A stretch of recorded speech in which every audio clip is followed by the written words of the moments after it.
The Iron Heart of Damnation. Chapter 1. The Scourge of Cadia Secundus. The air above Cadia Secundus was a bruised, sickly purple, a perpetual twilight cast by the distant necrotic glow of the Eye of Terror. It hung heavy and acrid, thick with the scent of ozone, burning plastic, and the cloying sweetness of decay. Below, the planet itself was a festering wound, its once proud cities reduced to skeletal husks, their ferrocrete towers gnawed down to jagged skeletal fingers against the horizon. Fertile plains, once bountiful with genetically modified crops, were now churned into vast, sucking mudflats interspersed with craters that wept black, oily water.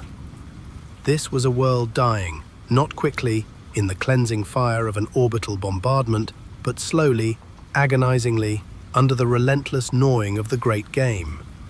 Every crumbling structure, every choked river, every terrified whisper of the few remaining survivors was a testament to the insidious corruption that had taken root.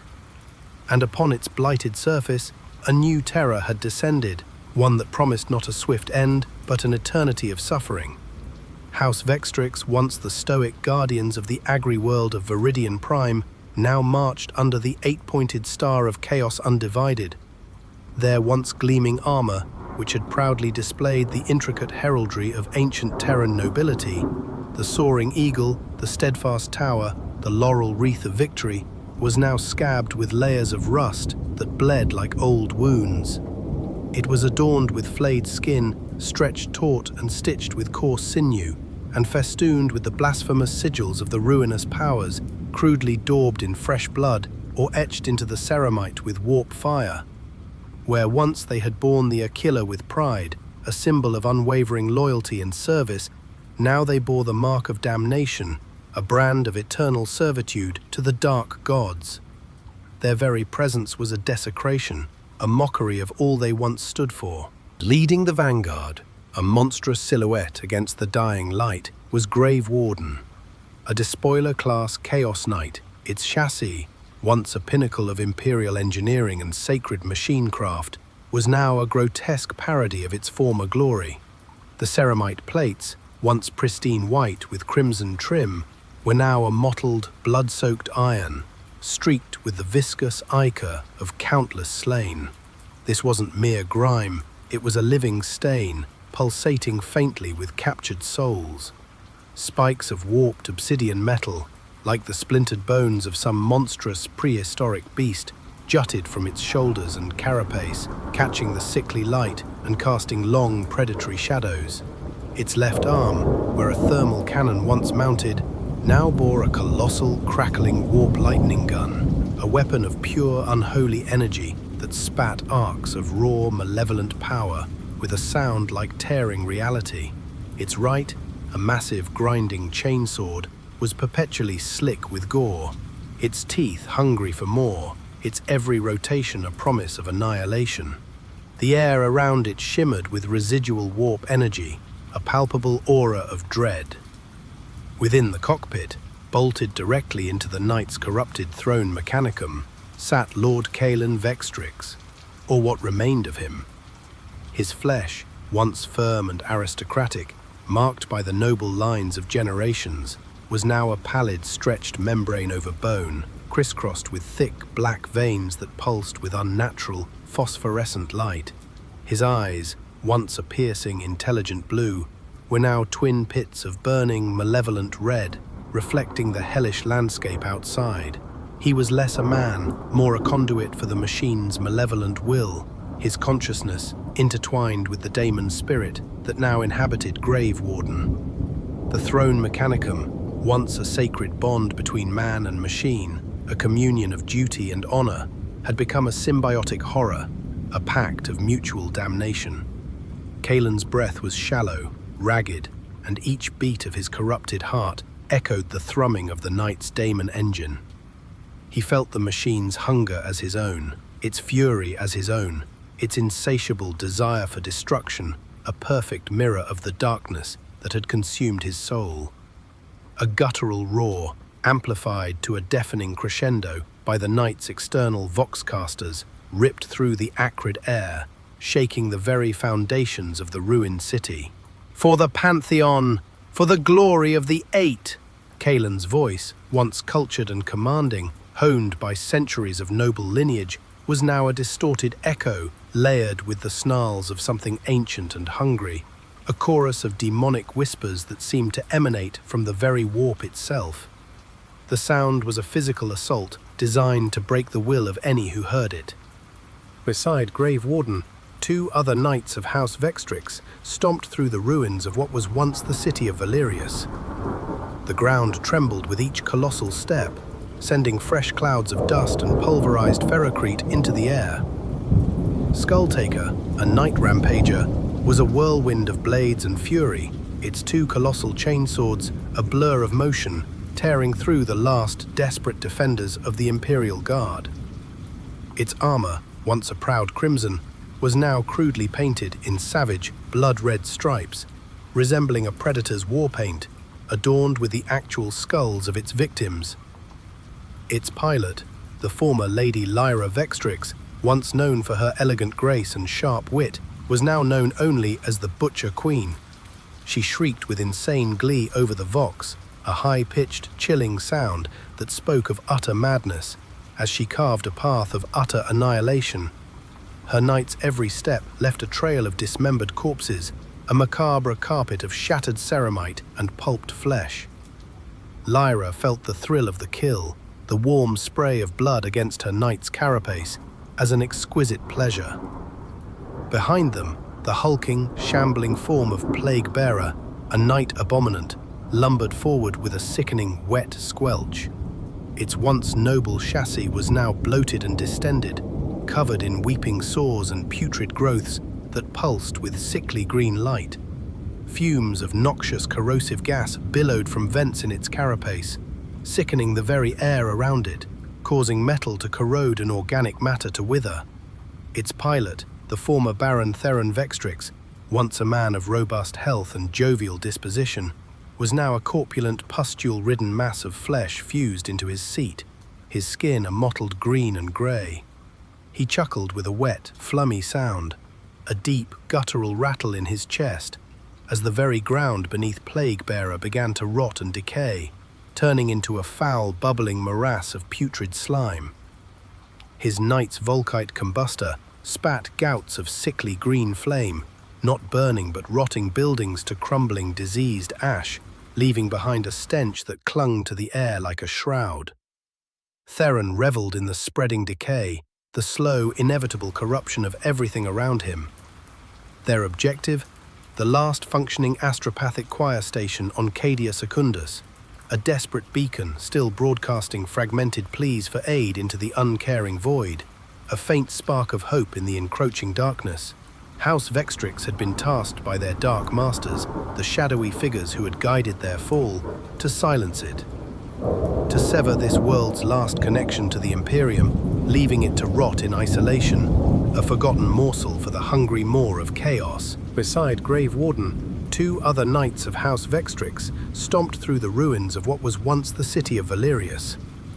The ground trembled with each colossal step, sending fresh clouds of dust and pulverized ferrocrete into the air.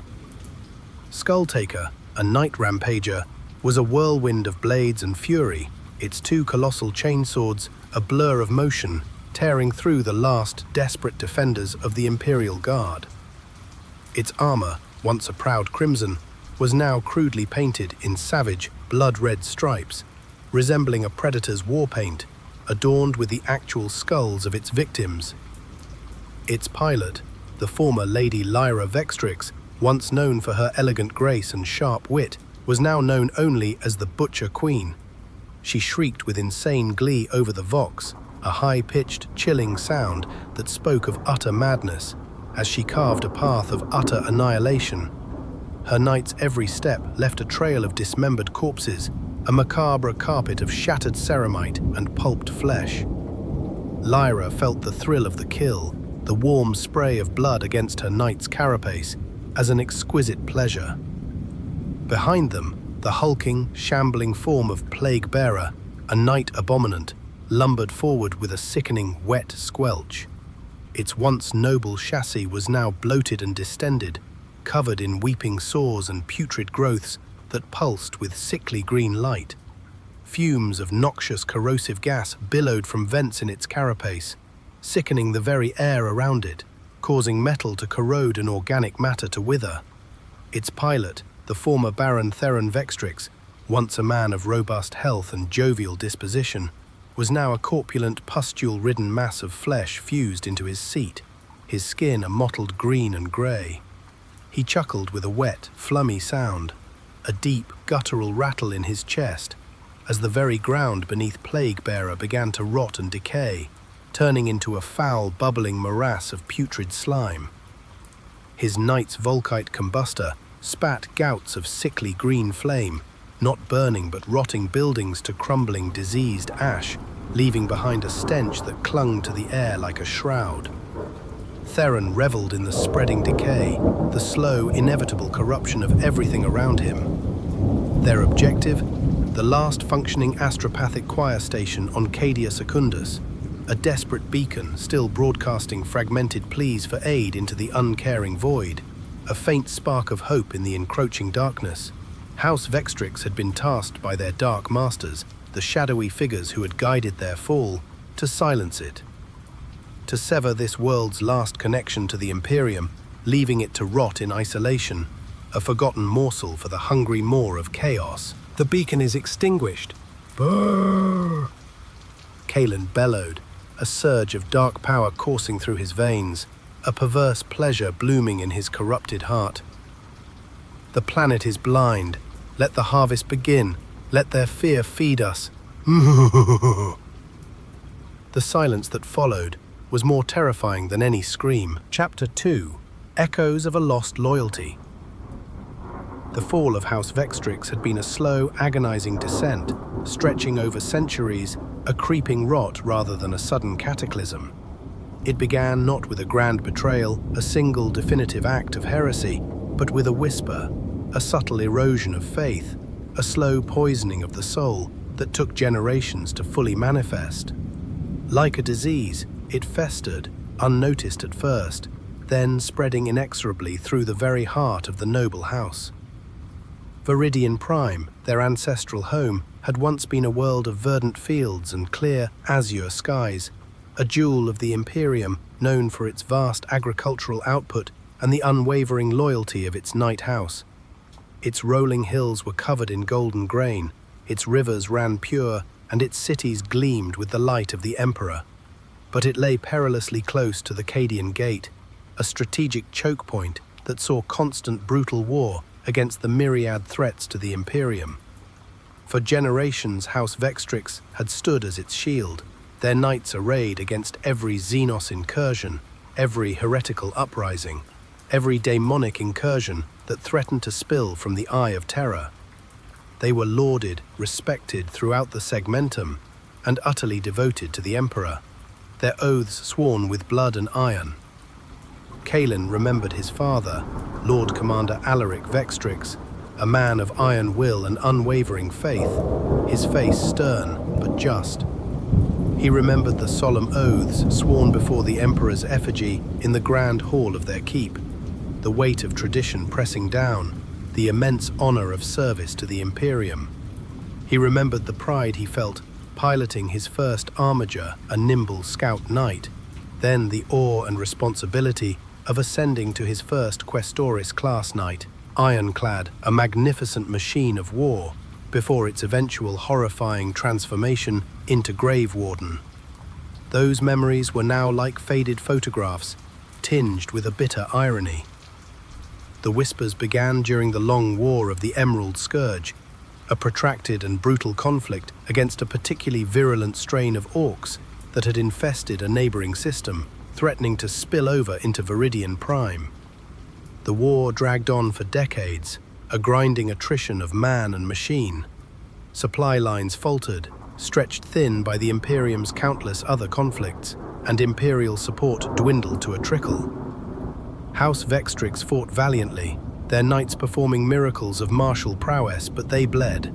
They lost knights, pilots, and countless retainers, their numbers dwindling with each passing year. Their desperate calls for reinforcement went unanswered, lost in the vast, uncaring bureaucracy of the Imperium, swallowed by the endless demands of a galaxy at war. The feeling of abandonment began to gnaw at their souls. Desperation began to set in, a cold, creeping despair that chilled even the most fervent hearts. Lord Alaric, a man of profound faith who had dedicated his life to the Emperor, found himself questioning the Emperor's grace, the very tenets of his belief. His son, Kaelen, then a young, idealistic night pilot, saw the toll it took on his father, the lines of worry etched deeper into his face, the haunted look in his eyes. He saw his father's faith waver, and a seed of doubt was planted in his own mind. It was during this time that a stranger arrived on Viridian Prime, seemingly from nowhere. A cloaked figure calling himself Xylos, a pilgrim seeking refuge from the war, claiming to be a scholar of ancient lore. He was charismatic, his voice a silken whisper that promised understanding, knowledgeable in ways that defied mortal comprehension, and possessed a disturbing insight into the failings of the Imperium. He spoke of ancient powers, of true gods who rewarded devotion, not with empty promises of a distant afterlife, but with tangible boons, with strength and salvation in the here and now. He spoke of the hypocrisy of the ecclesiarchy, the endless, meaningless sacrifices demanded by a dying empire. Xylos was, in truth, a sorcerer of Tzeentch, a master manipulator, a weaver of lies and a crafter of destinies. He saw the cracks forming in House Vextrix's resolve, the fertile ground for corruption. He began to sow seeds of doubt, subtly at first, through seemingly innocent conversations and philosophical debates, then with increasing boldness. He spoke of the Emperor as a corpse god, a tyrant who demanded endless sacrifice but offered no salvation, a rotting husk clinging to a dying galaxy. He spoke of the Ruinous Powers as liberators, offering true power, true freedom from the shackles of a dying empire, a path to ascendancy. He promised a way to break free from the cycle of endless, futile struggle. Kaelen, young and impressionable, his faith already shaken by the Imperium's perceived abandonment, listened intently. He saw the truth in Xylos's words, or so he thought. He saw the Imperium's indifference, its crushing inefficiency, its suffocating dogma that demanded blind obedience. He saw his father's growing despair, a reflection of his own. Xylos promised a way to save Viridian Prime, to save House Vextrix from extinction, to gain the strength they desperately needed to protect their home, a strength the Emperor had seemingly denied them. The first true heresy came during the final desperate battle against the Orcs. House Vextrix was on the brink of annihilation, their last knights battered and broken, their pilots exhausted. Xylos approached Lord Alaric, his voice a seductive whisper in the Lord Commander's ear, offering a pact. "One act of devotion," he whispered, "a small sacrifice, and your house shall be granted the strength to prevail. Your world shall be saved, your lineage preserved." Lord Alaric, broken and desperate, his faith shattered by the endless war and the Imperium's silence, agreed. The ritual was performed in secret, a dark communion under the pale, mocking light of Viridian Prime's twin moons.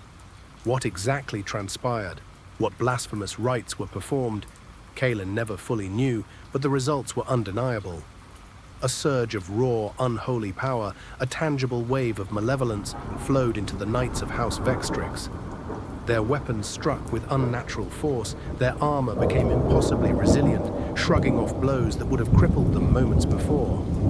The Orcs, once an overwhelming tide, were shattered, their broken, their green hides torn apart by impossible strength. Viridian Prime was saved, but at a terrible, unseen cost. The knights, once symbols of Imperial might, were subtly changed. Their machine spirits, once noble and proud, were twisted, their internal systems humming with a dark, discordant energy. Their pilots' minds were subtly warped, their thoughts turning darker, their emotions more extreme. Lord Alaric, though victorious, became withdrawn, his eyes haunted by what he had done. He knew the price, the terrible bargain he had struck, and the weight of his sin crushed him. Kaelen, however, saw only the power. He saw the strength that the Emperor had denied them, the salvation that chaos had provided. He embraced it willingly, eagerly. He began to whisper to his father, to his siblings, to the other night pilots, of the true gods, of the path to ultimate power and freedom from the Imperium's decaying grasp. He became Xylus's most fervent disciple, a willing instrument of damnation. The final descent was swift and brutal. Lord Alaric, unable to bear the weight of his sin, unable to reconcile his past loyalty with his present blasphemy, committed ritual suicide, leaving Kaelen as the new Lord of House Vextrix. Kaelen, now fully enthralled by the whispers of Tzeentch, his mind a symphony of dark promises, revealed their true allegiance. He purged the loyalists, those who clung to the corpse god, those who refused to embrace the truth. He led his house in a bloody rebellion, turning Viridian Prime into a demon world, a monument to their newfound masters, its verdant fields replaced by bubbling swamps and screaming towers of flesh. The Imperium responded, of course. A detachment of ultramarines, led by a stern captain, descended upon Viridian Prime, their blue power armor a stark contrast to the blood-soaked landscape. The battle was a brutal, protracted affair, a clash of ideologies and raw power. House Vextrix, now truly Chaos Knights, fought with a ferocity born of damnation, their corrupted forms shrugging off bolter fire, their warp-infused weapons ripping through power armor with ease. Kaelen, piloting Ironclad, now Grave Warden, personally slew the Ultramarines' captain, crushing his armored form beneath his knight's foot, a final, definitive act of blasphemy. The victory was complete, but Viridian Prime was utterly ruined. Its once beautiful landscapes transformed into a nightmarish hellscape, a testament to the destructive power of chaos. House Vextrix, having consumed their home, turned their gaze outwards, seeking new worlds to plunder, new souls to offer to their dark gods. They became renegades, pirates, and instruments of the Ruinous Powers, forever bound to the great game, forever seeking new atrocities to commit. Kaelen, now Lord of House Vextrix, felt no remorse. Only a cold, burning satisfaction, a perverse sense of accomplishment. He had found true power, true purpose, a destiny far grander than mere imperial servitude. He was no longer a servant of a dying empire, but a champion of the eternal, living gods of chaos. The whispers of Tzeentch were now a constant guiding chorus in his mind, promising ever greater glories, ever deeper damnation, and the ultimate understanding of the universe's chaotic truths. Chapter 3. The Imperial Response. The astropathic beacon's silence on Cadia Secundus was noted. Not immediately, for the Imperium was vast, its bureaucracy glacial, and its attention constantly fractured by a million wars across a million worlds. But eventually the cessation of the faint rhythmic pulse of the astropathic choir was registered, a small yet significant anomaly. And when the few remaining survivors, hiding in the deepest, most secure bunkers, managed to send out desperate, garbled messages of colossal, demon-infused war machines, of cities burning with unholy fire, and of a creeping, sickening decay, the alarm was finally sounded. The message, though fragmented, was clear enough. Chaos Knights. A strike force was diverted, not a full-scale crusade, for the Imperium was stretched thin, its resources bleeding across 1,000 battlefronts, but a potent enough response for a world deemed strategically important. It comprised elements of the Cadian 88th Armoured Regiment, veterans of countless campaigns, their armour scarred by 1,000 battles, their resolve forged in the fires of Cadia itself. Alongside them came a company of the Emperor's Spears, a chapter of Space Marines known for their stoicism, their brutal efficiency, and their unwavering, almost fanatical devotion to the Emperor. They were a grim, silent force, their presence alone a chilling promise of retribution. Captain Valerius of the Emperor's Spears stood on the bridge of the strike cruiser Blade of Retribution, his gaze fixed on the holographic display of Cadia Secundus. The planet, rendered in stark topographical detail, showed the spreading blight, the areas of active combat, and the last known position of the Chaos Knights. His power armor, a deep midnight blue, bore the chapter's distinctive spear and shield insignia, a stark white against the dark ceramite. His face, etched with the grim resolve of a space marine, betrayed no emotion, a mask of unyielding duty. He was a warrior of few words, but each one carried the weight of centuries of tradition and unwavering faith. Reports confirmed the presence of Chaos Knights, Captain. His bridge officer, Brother Sergeant Kyle, reported, his voice devoid of inflection, a testament to his own disciplined training. 3 confirmed, possibly more. Their heraldry indicates House Vextrix. They were believed destroyed after the Viridian Prime incident, Captain. Valerius's jaw tightened imperceptibly. Believed destroyed is not destroyed, Brother Sergeant, he stated, his voice a low, gravelly rumble. They are a blight upon the Emperor's light, a festering wound upon his domain. Their heresy must be purged, their demon engines silenced. He turned to the Cadian liaison, Colonel Vance, a grizzled, no-nonsense officer with a cybernetic eye that whirred faintly as he processed the data. Vance was a survivor, a pragmatist, and a man who understood the brutal realities of war. Colonel, your tanks will provide fire support. We will engage the Knights directly. Their machine spirits are twisted, corrupted by the warp, but their chassis are still vulnerable to concentrated fire. We will draw their attention. You will break their armor. Vance nodded, his cybernetic eye focusing on the captain. Understood, Captain. My Lehman Russ squadrons are ready to roll. We'll give those demon engines a taste of Imperial steel they won't soon forget. Our basilisks are already calculating firing solutions for their initial barrage. His voice was rough but held a steely determination. He had seen what chaos could do, and he would not let it spread further. The plan was simple, brutal, and utterly imperial in its directness. The Emperor's spears would drop directly into the ruins of Valerius, utilizing their precision insertion capabilities to land amidst the enemy. Their primary objective, to engage the Chaos Knights in close combat, drawing their attention, forcing them to commit their formidable close-quarters weaponry. The Cadian tanks, meanwhile, would lay down a punishing barrage from a distance, targeting weak points exposed by the Space Marines' assault and exploiting any openings created by the close-quarters engagement. It was a classic hammer and anvil tactic, with the Space Marines as the hammer and the Cadian armor as the anvil. Valerius knew the risks. Chaos Knights were terrifying foes, their corrupted forms immensely durable, their weapons capable of tearing through even a Space Marine's power armor with contemptuous ease. Their demon-possessed machine spirits made them unpredictable, capable of unnatural feats of strength and resilience. But they were also arrogant, prone to overconfidence, and ultimately still machines, albeit demonically possessed ones, bound by the physical laws of the material realm, however distorted they might be. Prepare for deployment, Valerius ordered, his voice echoing through the bridge. For the Emperor, for the Imperium, let no foe stand before his light. Hours later, the drop pods of the Emperor's spears screamed through the bruised atmosphere of Cadia Secundus, trailing fire like vengeful meteors. They slammed into the ruined city of Valerius with concussive force, kicking up vast clouds of dust and pulverized debris that momentarily obscured the landscape. From their shattered husks emerged the Space Marines, their bolters raised, their power armor humming with contained power. Their eyes, visible through the slits of their helmets, were fixed on the distant, hulking forms of the Chaos Knights, their targets clear in the swirling dust. The air thrummed with the anticipation of battle.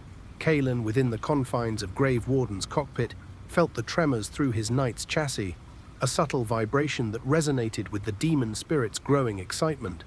His internal sensors flared, highlighting multiple incoming contacts. The distinctive energy signatures of Space Marine drop pods, followed by the heavy thrum of Imperial armor. Space Marines, he rasped, a thrill of anticipation, cold and sharp, running through him, and tanks. The corpse god sends his lapdogs to their deaths. A cruel smile twisted his corrupted lips.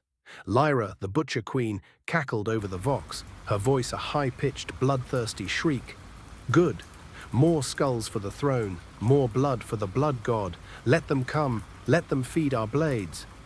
Her knight, Skulltaker, spun its chainswords in a dizzying arc, eager for the fray, the sound a hungry roar. Theron, the Plaguebearer, merely grunted, a wet, rattling sound that seemed to emanate from the very depths of his diseased chest. Let them come. They will only add to the rot. Their flesh will nourish the garden. His knight's noxious aura intensified, a visible green haze spreading around it. The Space Marines advanced, a disciplined line of midnight blue and burnished gold, their bolters spitting death in precise, controlled bursts. Each step was measured, deliberate, a testament to their unwavering discipline. The Cadian tanks, Lehman Russ battle tanks and basilisks, rumbled into position on the outskirts of the city, their main guns elevating with a low groan of hydraulics, aiming their formidable firepower at the approaching Chaos Knights. "Target Grave Warden."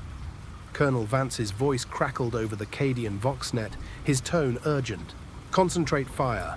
Don't let that warp lightning gun get a clear shot. He's the biggest threat."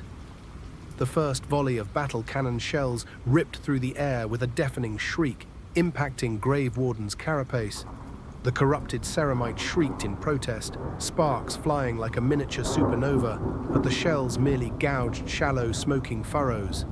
The demon spirit within the knight roared in defiance, a sound of pure, unadulterated fury that vibrated through Kaelen's very bones.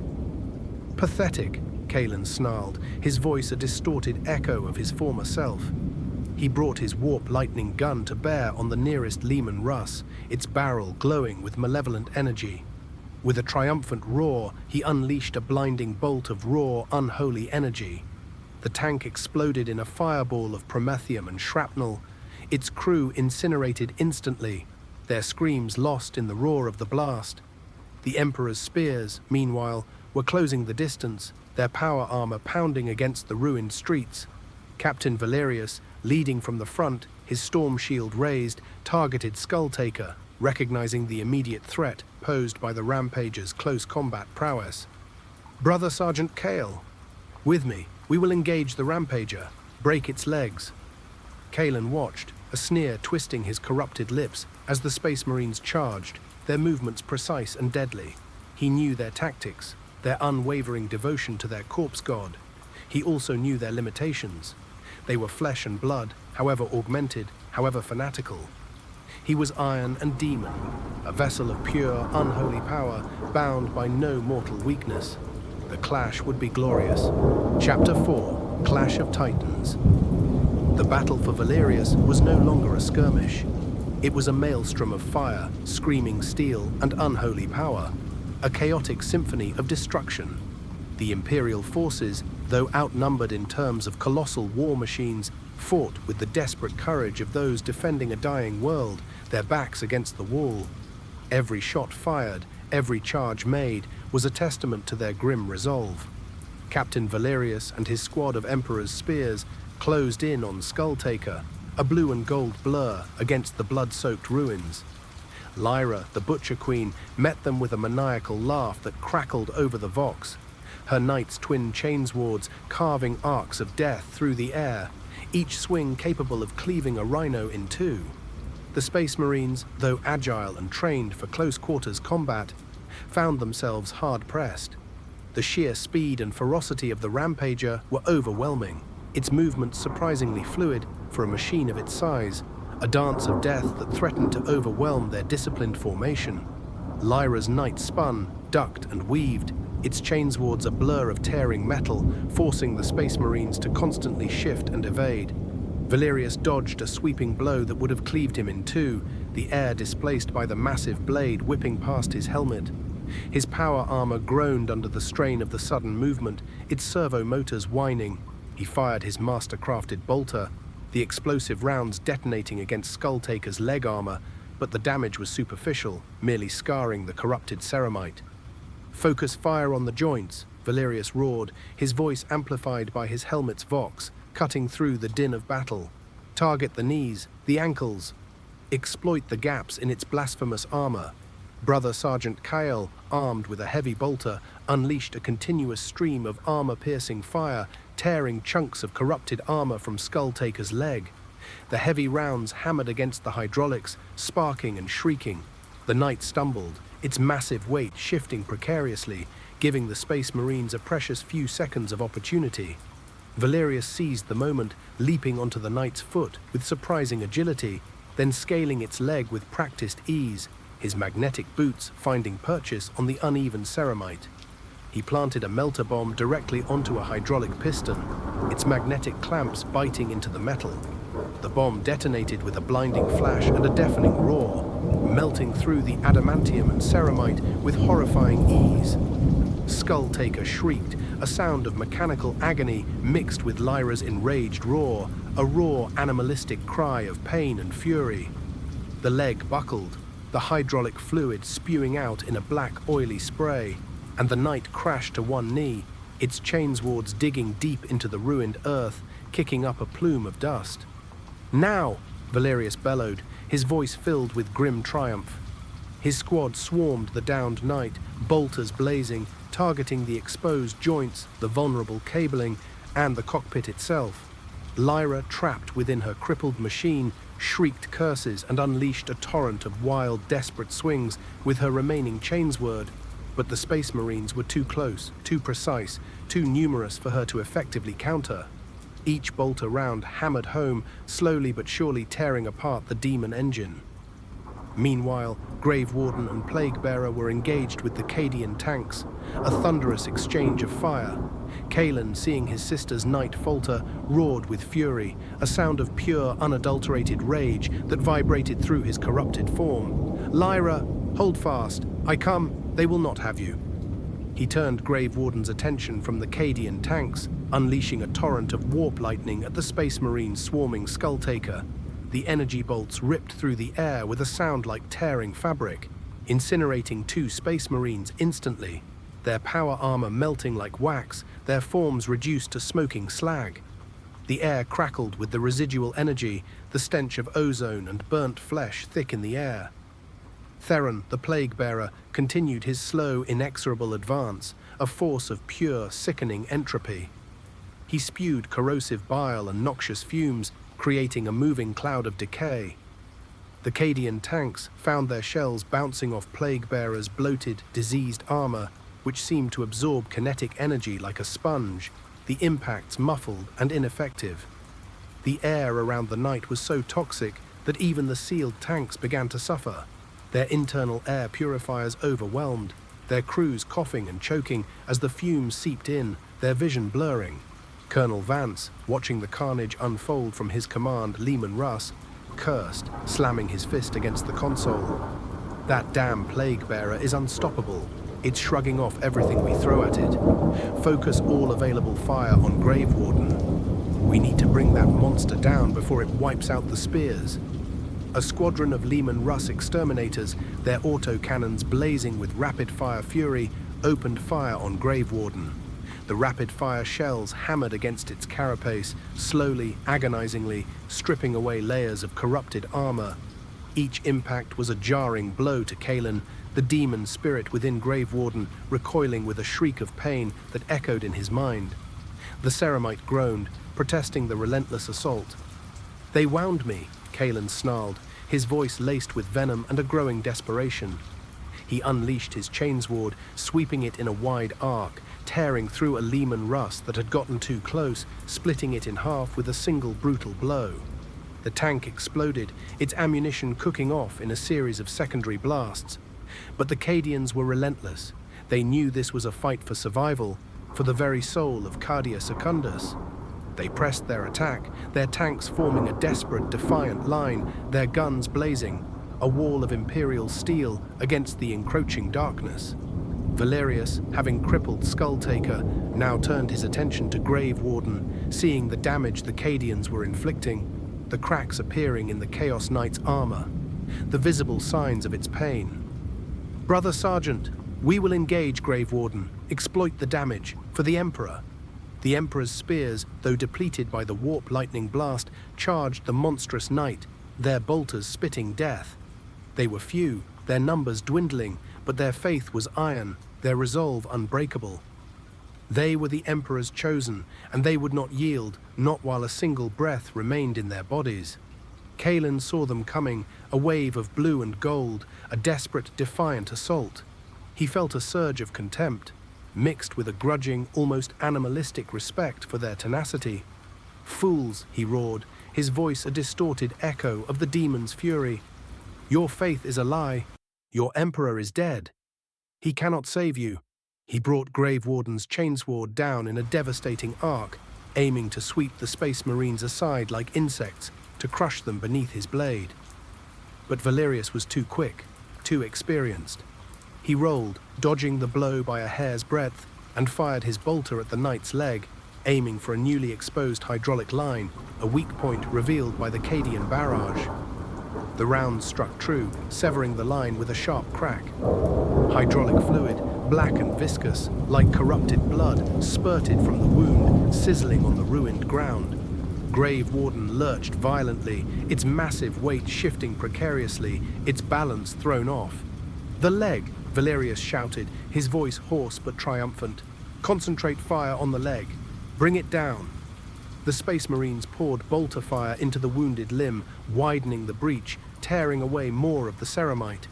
Kaelen roared in pain and frustration, a sound that was half human, half machine. The demon spirit within Grave Warden thrashed, its malevolent will struggling against the damage, its fury turning inward, tearing at Kaelen's sanity. Chapter 5. The Price of Damnation. The battle raged on, a desperate, protracted struggle for supremacy, a brutal dance of death amidst the ruins. Skulltaker, crippled but not destroyed, still thrashed. A wounded beast, Lyra's screams of rage echoing from its voxcasters, a chilling testament to her unyielding madness. Plaguebearer continued its relentless, sickening advance, its toxic aura spreading, slowly but surely, turning the battlefield into a blighted wasteland, a landscape of putrefaction and despair. But Grave Warden, the spearhead of House Vextrix, the very embodiment of Kaelen's ambition, was faltering. Its leg was severely damaged, its movements becoming sluggish, each step a grinding agony of twisted metal and failing hydraulics. Kaelen, fused to the knight's throne, felt the pain of the machine as his own, a searing agony that threatened to overwhelm his already fractured mind. The whispers of Tzeentch, once a comforting chorus of promises and dark guidance, now became a cacophony of mocking laughter, a chorus of insidious voices urging him to greater acts of cruelty, promising power if he would only give more, sacrifice more, descend further into damnation. "More power!" Kaelen screamed, his voice raw, hoarse, his eyes burning with an unnatural, desperate light. "Give me more power, false gods. I demand it." In a desperate, uncontrolled blast, a surge of pure, unbridled warp energy, he unleashed his warp lightning gun, sweeping it wildly across the battlefield. The energy ripped through the air, a blinding, destructive wave, striking a Cadian Leman Russ, then another, then a squad of Imperial Guard, reducing them to ash and twisted metal in an instant. The ground where they stood became scorched, smoking craters.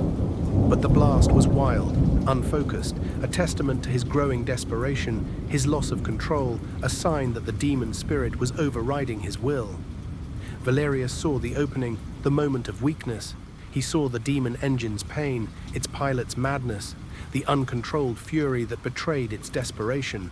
Now, all available heavy weapons. Focus on the leg, bring it down, don't let it rise. The remaining Cadian tanks, their crews grim-faced and determined, their resolve hardened by the losses they had suffered, unleashed a final devastating volley. Battle cannon shells, melter blasts, and auto-cannon fire converged on Grave Warden's damaged leg. A concentrated storm of Imperial firepower. The corrupted ceramite shrieked, then cracked with a sound like thunder, then finally gave way, exploding outwards in a shower of shrapnel. With a deafening roar of tortured metal and a shower of sparks that illuminated the twilight gloom, Grave Warden's leg buckled completely. The colossal knight toppled, crashing to the ground with a thunderous impact that shook the ruined city to its foundations, sending tremors through the very earth.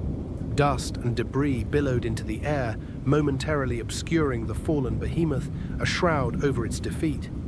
Kaelen screamed, a sound of pure, unadulterated agony and rage, a primal cry of a soul being torn asunder. The impact had ripped him further from his sanity, tearing at the delicate, unholy fusion between his flesh and the demon machine. He was trapped, pinned within the crumpled cockpit, the demon spirit within Grave Warden howling in frustrated fury, its malevolent will lashing out, unable to move its massive form. He was no longer distinct from it, but merely another facet of its suffering, its impotent rage. He saw flashes of Viridian Prime, of his father's haunted eyes, of the pristine white armor of his youth, memories that flickered like dying embers. And then the images were consumed by fire, by blood, by the laughing, mocking faces of the Ruinous Powers, pulling him deeper into the abyss. "No," he shrieked, a sound that was less human, more a dying animal's cry, raw and despairing. "I will not fall. I am Kaelen Vextrix. I am the Scourge. I am damnation." Valerius reached the crippled knight, his power armor grinding against the twisted metal of the fallen machine. He saw the shattered cockpit, the grotesque, contorted figure of Kaelen Vextrix, his face a mask of agony and madness, his eyes burning with a desperate, dying defiance. "By the Emperor's will," Valerius intoned, his voice cold and unwavering, raising his bolt pistol, its barrel aimed directly at the pilot's head. "Your heresy ends here, renegade. Your blasphemy is purged." But before he could fire the final cleansing shot, a new tremor shook the ground, a deeper, more sickening vibration. A colossal, bloated form lumbered into view, emerging from the swirling dust. Plaguebearer. Theron, its pilot, had finally reached the fallen Grave Warden, his loyalty to his kin overriding any tactical considerations. His knight, seemingly impervious to the Cadian fire, was a moving fortress of decay, its diseased bulk absorbing impacts without faltering. "Brother," Theron's voice, wet and gurgling, thick with phlegm, echoed from Plaguebearer's voxcasters, a sound of grotesque concern. "You will not take him. He is ours. He belongs to the Pantheon." Plaguebearer's maw-mounted weapon opened, its maw a gaping, diseased orifice, spewing a torrent of corrosive putrescence directly at the Space Marines. Valerius reacted instantly, his training overriding his shock, shouting a warning, pushing his brothers aside with a desperate surge of strength. The caustic bile splashed against his power armor, sizzling and smoking, melting the ceramite with horrifying speed. But the sacred armor held, just barely. Two of his Space Marines, however, were not so lucky. Their armor dissolved in moments, their flesh melting from their bones, their screams abruptly cut short as they were reduced to bubbling puddles. "Fall back," Valerius roared, his voice tight with rage and a chilling realization of the overwhelming threat. "Fall back. We cannot engage Plaguebearer in this environment. Its aura is too toxic." The Space Marines disengaged, pulling back from the noxious aura of Plaguebearer, their movements swift and disciplined despite their losses. Valerius knew they couldn't fight a Nurgle-aligned knight in close quarters without suffering catastrophic losses. The very air around it was a weapon, a corrosive poison to the unblessed. Theron, with a wet chuckle that seemed to bubble from the very core of his diseased knight, moved Plaguebearer to shield the fallen Grave Warden. His knight's massive, diseased form became a living, rotting barricade, an impenetrable wall of putrefaction. "Lyra," Theron gurgled, his voice strained but triumphant. "Can you move, Skull-Taker? We must protect our brother." From the crippled rampager, a distorted, enraged roar. "I will crawl if I must, brother. They will not take us. They will not break House Vextrix." Slowly, agonizingly, Skull-Taker began to drag itself forward, its remaining leg churning the ruined earth, its broken leg scraping against the ground with a sound of tortured metal, leaving a deep furrow of torn earth and pulverized rock. Lyra, fueled by pure, unadulterated hatred and a terrifying, unyielding will, was determined to rejoin her kin, to stand defiant with her brothers. Valerius watched, his face grim, his eyes narrowed. They had crippled Grave Warden, but they had not destroyed it, nor had they purged its pilot. And now, Plaguebearer stood as a guardian, an unholy bulwark of decay, protecting its fallen kin. The opportunity was lost. "Colonel Vance," Valerius voxed, his voice strained, filled with a bitter frustration. "We need to disengage. The Nurgle Knight is too dangerous at close range. We will regroup and re-evaluate. Our losses are too heavy." Vance, seeing the futility of further direct engagement with Plaguebearer, its resilience seemingly endless, reluctantly agreed. "Understood, Captain. We'll pull back, but this world is still burning, Captain. What do we do? Do we abandon it?" Valerius looked at the bruised, sickly purple sky, at the dying world, at the hulking, blasphemous forms of the Chaos Knights, symbols of an unholy triumph. "We do what we always do, Colonel. We fight, we regroup, we resupply, and we return. For Cadia Secundus, and for the Emperor. We will not let this world fall without a fight." But as the Imperial forces began their tactical withdrawal, a grim, orderly retreat from an impossible foe, Kaelen Vextrix, still trapped within the fallen Grave Warden, felt a strange, cold clarity descend upon him. The agony of his wounds, the maddening whispers of Tzeentch that had driven him to such heights of cruelty, the thrumming, malevolent presence of the demon spirit within his knight, it all coalesced into a single chilling realization. He was not merely a pilot, not merely a man. He was a vessel, a conduit, a living part of Grave Warden. His damnation was complete, irreversible, woven into the very fabric of his being. He was bound to this machine, to this monstrous existence, forever. And in that realization, there was a perverse sense of freedom, a liberation from the constraints of morality and consequence. The freedom of having nothing left to lose, of being utterly, irrevocably lost to the light, consumed by the darkness he had so eagerly embraced. He chuckled, a dry, rattling sound that was barely human, more like stones grinding together. "You cannot defeat us, corpse god," he rasped, his voice barely audible even to himself, a whisper carried on the acrid wind. "We are the storm, we are the night, we are the Iron Heart of Damnation, and we will never break." Chapter 6. The Feast of Souls. The Imperial forces had withdrawn, their retreat a bitter acknowledgement of their temporary defeat, leaving the ruined city of Valerius to the Chaos Knights. The silence that descended was not peaceful, but a heavy, oppressive stillness, broken only by the groaning of twisted metal and the distant, wet gurgle of Plaguebearer.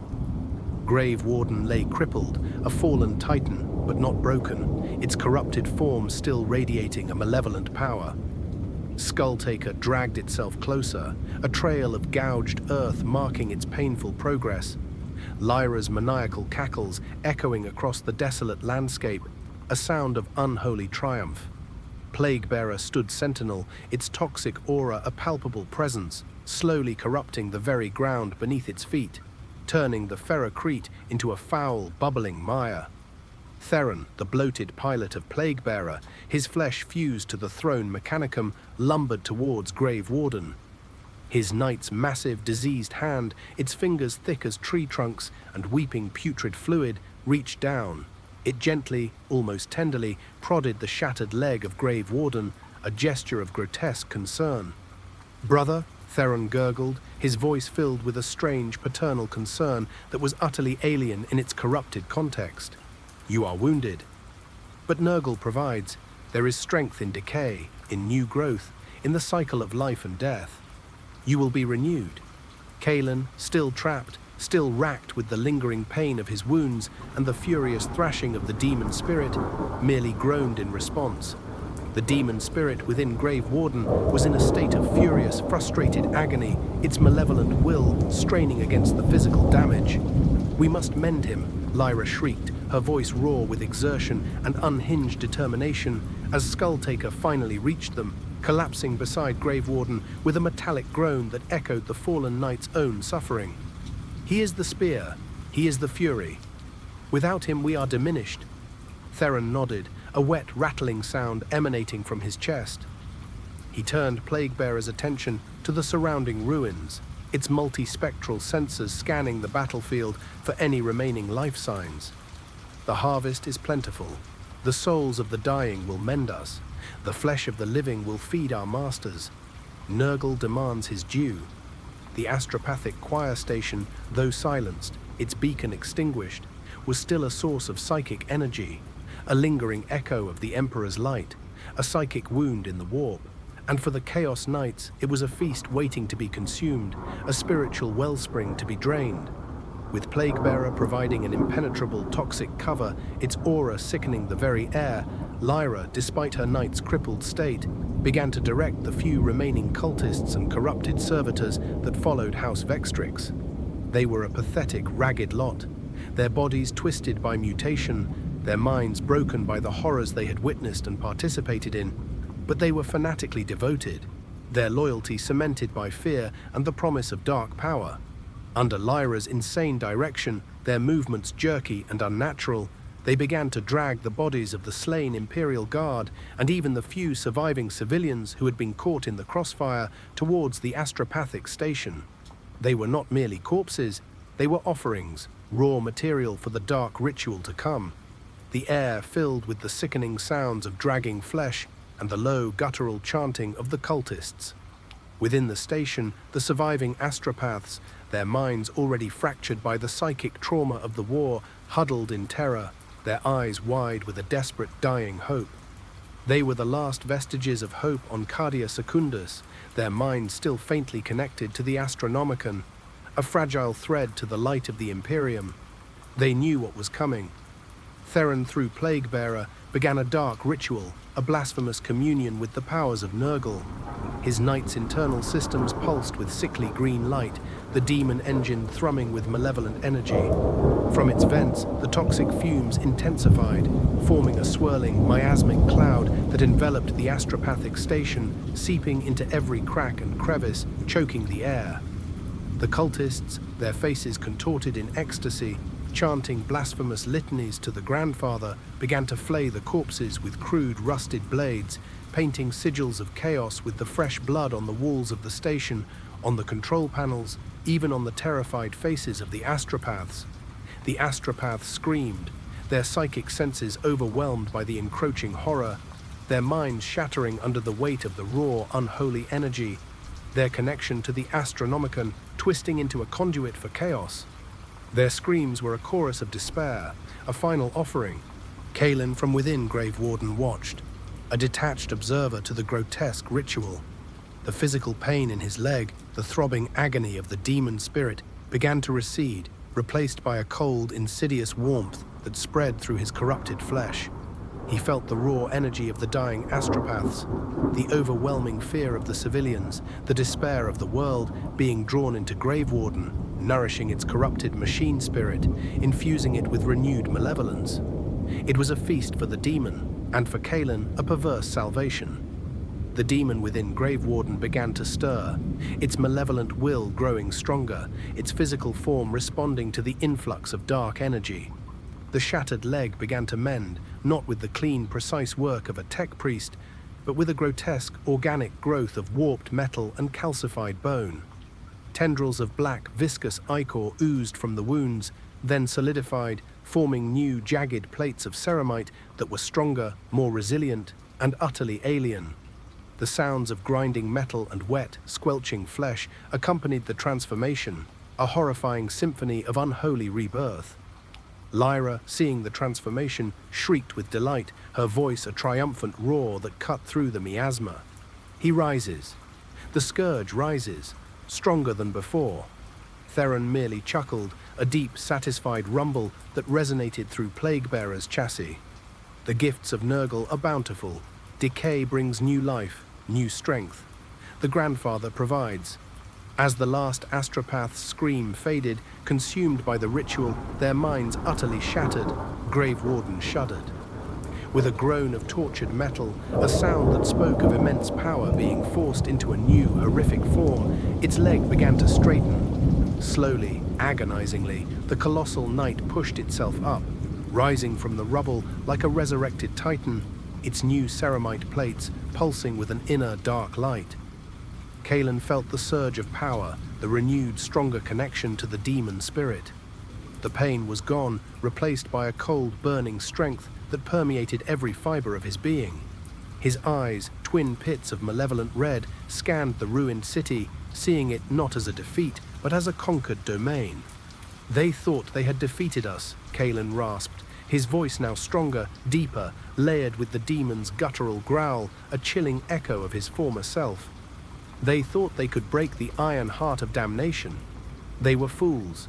He brought Grave Warden's chainsword to bear, the massive blade revving with a hungry whine, its teeth eager for more blood. They were wrong. We are eternal. We are the will of the Pantheon. We are their doom. Skulltaker, its leg still damaged but now able to move with a renewed, desperate energy, let out a triumphant shriek, its twin chainswords spinning. Plaguebearer lumbered forward, its toxic aura spreading, turning the very air into a weapon, a palpable force of decay. House Vextrix, wounded but renewed, stood ready. The Feast of Souls had replenished them, strengthened their bonds to the Ruinous Powers, making them more formidable than before. Cadia Secundus was theirs, a world ready for the final agonizing harvest, its suffering a sweet offering to the dark gods. Chapter 7. The Final Desecration. The Imperial forces, having regrouped in a hastily established command post several kilometers from Valerius, watched from a distance as the Chaos Knights rose again, their forms renewed and more terrifying than before. Colonel Vance cursed, slamming his fist against the console in his Lehman Russ, the sound echoing in the cramped confines of the tank. They're healing. By the Emperor, they're healing. What kind of blasphemy is this? His cybernetic eye whirred, unable to process the impossible sight. Captain Valerius, his face grim, knew the truth. This was not mere repair. This was the work of chaos, a perverse manifestation of the Ruinous Powers, a grotesque mockery of life. Their machine spirits are deeply corrupted, Colonel, he stated, his voice tight with grim resolve. They draw strength from the suffering of this world, from the very despair of its dying populace. It is a ritual of replenishment. He looked at the depleted ranks of his space marines, at the grim faces of the Cadian tank crews, their uniforms stained with mud and blood. They had fought valiantly, but against such foes, without overwhelming numbers or specific anti-demon weaponry, it was a losing battle, a desperate holding action. We cannot allow them to consolidate their hold, Valerius stated, his voice resolute, cutting through the despair. Even if we cannot destroy them outright, we must deny them their ultimate objective. We must deny them the final desecration, the complete consumption of this world. Their objective was clear. The remaining Imperial strongholds, the last pockets of resistance on Cadia Secundus. The Chaos Knights would systematically purge them, offering the suffering and death to their dark masters as a final grand sacrifice. The most significant of these was the Citadel of the Emperor's Light, a fortress monastery that still defiantly broadcast its faith, a beacon of hope, however faint. We will launch a diversionary attack, Valerius decided, mapping out a new strategy on the holographic display. Hit them hard, then withdraw. Keep them off balance. Give the remaining Imperial forces a chance to evacuate, or at least to make a final glorious stand. We will buy them time, even if it costs us everything. It was a desperate plan, a delaying action against the inevitable, a final defiant gesture in the face of overwhelming darkness. But it was all they had, a last desperate gamble for the soul of Cadia Secundus. House Vextrix, meanwhile, was reveling in their renewed strength, their demon engines thrumming with dark power. Kaelen, within Grave Warden, felt a surge of unholy power, a cold, exhilarating rush. The demon spirit within him pulsed with dark energy, eager for more slaughter, its malevolent will a symphony of destruction. To the Citadel of the Emperor's Light, Kaelen roared, directing his knights towards the last major Imperial bastion on Cadia Secundus. His voice, amplified by the Voxcasters, was a chilling promise of doom. Let us tear down their false idols. Let us show them the true gods. Let their faith turn to ash. Skulltaker, though still limping, surged forward with a renewed, terrifying speed, Lyra's cackles echoing across the desolate landscape, a sound of pure, unadulterated joy in destruction. Plaguebearer lumbered behind, its toxic aura spreading, turning the very ground to foul, bubbling mire, leaving a trail of death and corruption in its wake. The Imperial diversionary attack came swiftly, a desperate, coordinated assault. A concentrated volley of artillery fire from the Cadian basilisks rained down on Grave Warden, forcing Kaelen to raise his ion shield, the energy crackling furiously as it absorbed the impacts.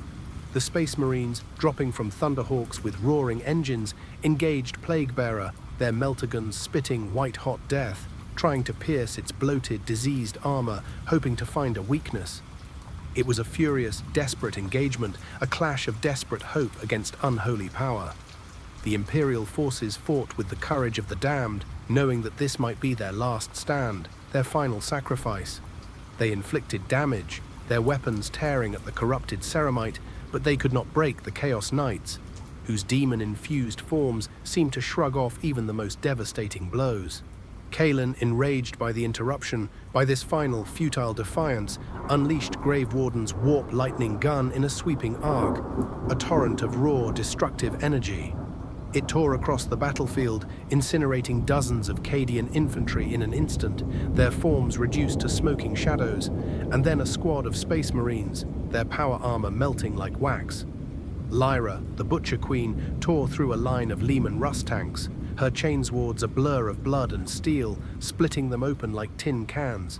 Theron, the Plaguebearer, simply absorbed the incoming fire, his knight's diseased form shrugging off even melter-gun blasts, and responded with torrents of corrosive bile that melted flesh and steel alike, leaving behind bubbling, smoking craters. The Imperial forces were forced to withdraw, leaving behind a trail of burning wrecks and countless dead, a grim testament to the Chaos Knights' overwhelming power.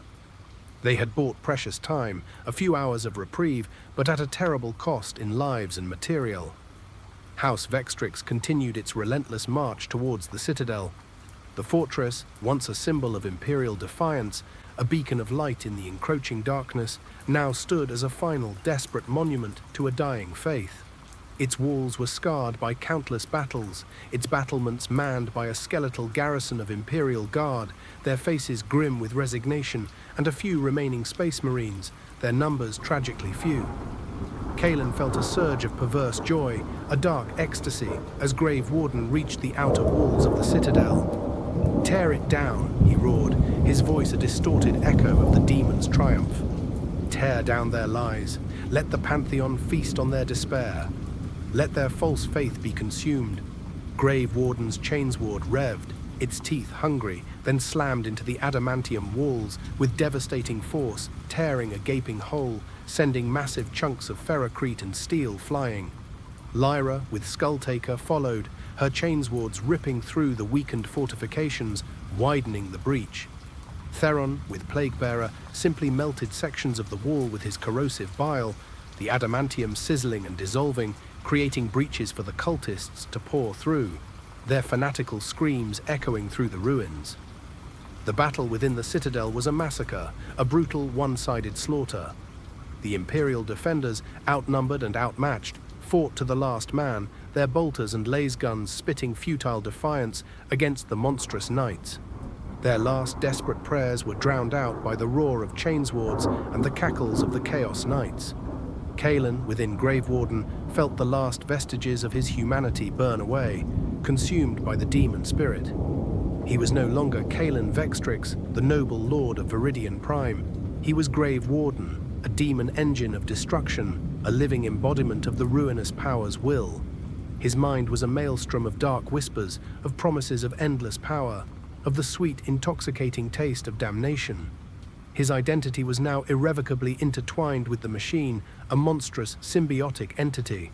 He reached the central reliquary of the citadel, where a colossal statue of the Emperor stood, its golden form still radiating a faint, defiant light. A last flicker of hope. Kaelen brought Grave Warden's chainsword down, hacking at the statue with savage fury, each blow a blasphemous act of desecration, a symbolic shattering of Imperial faith. The golden effigy cracked, then shattered into 1,000 pieces, its fragments scattering across the blood-soaked floor, mingling with the bodies of the slain. "Your Emperor is dead," Kaelen roared, his voice echoing through the ruined citadel, layered with the demon's triumphant shriek, a sound of pure, unholy victory. "Long live Chaos, long live the Pantheon, let this galaxy burn." Lyra, the Butcher Queen, cackled as she tore through the last of the Imperial Guard, her knight's chainswords dripping with blood, her laughter echoing the demon's triumph. Theron, the Plaguebearer, stood amidst the ruins, his knight's aura of decay spreading, turning the once sacred ground into a festering swamp, a monument to Nurgle's blessings.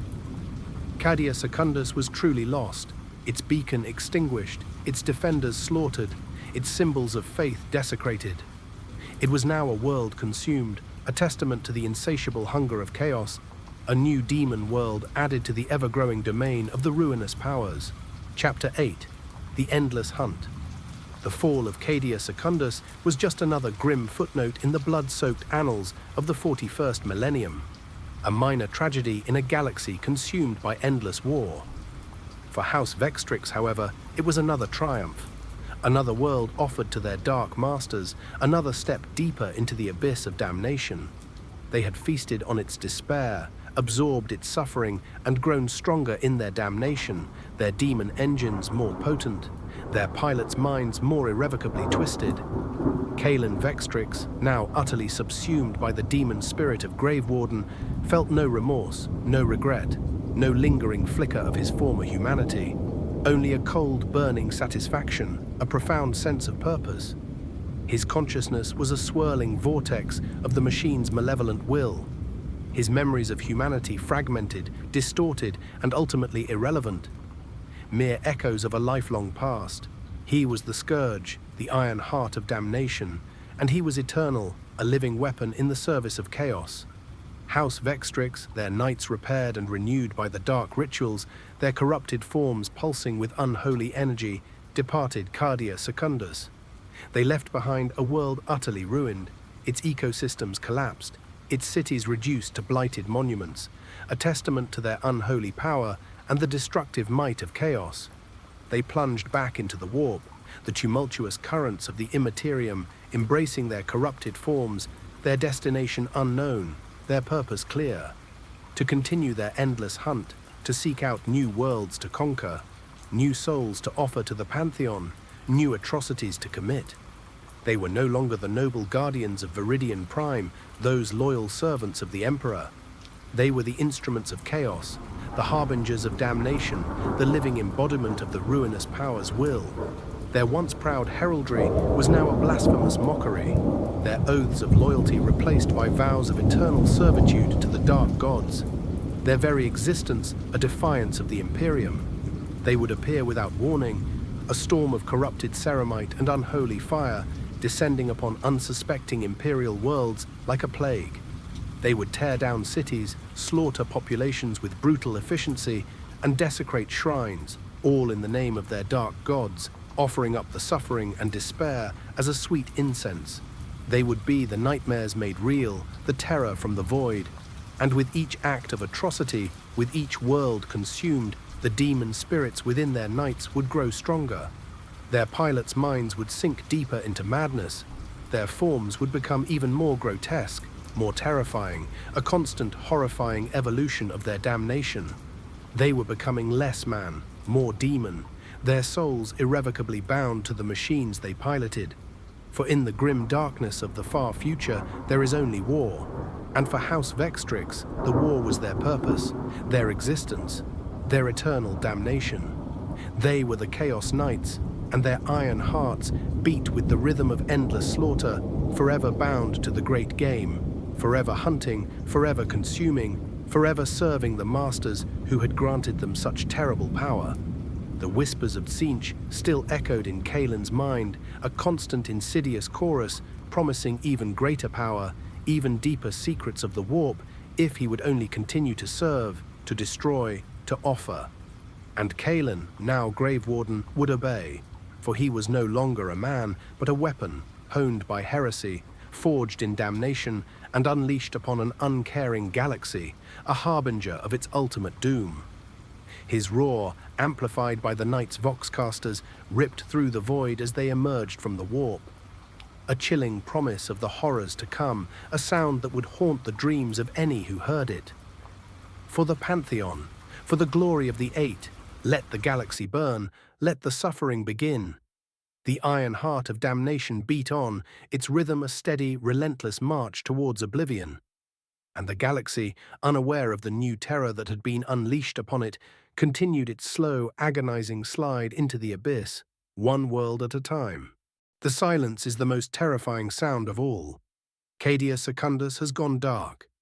The last spark of Imperial hope has been extinguished by the terrifying descent of House Vextrix, and their path of damnation has only just begun. But their story is far from over. Join us next time as we delve into Echoes of Ruin, a Chaos Knight story. First, complete the Grim Ritual. Like and subscribe to ensure you never miss a new transmission from the Void. Second, a dark bargain for the faithful. If you seek to arm yourself for the trials ahead, consider supporting the channel directly by grabbing your gaming supplies from Element Games. Use the code RZO6000 at checkout for double element crystals. The link is in the description below.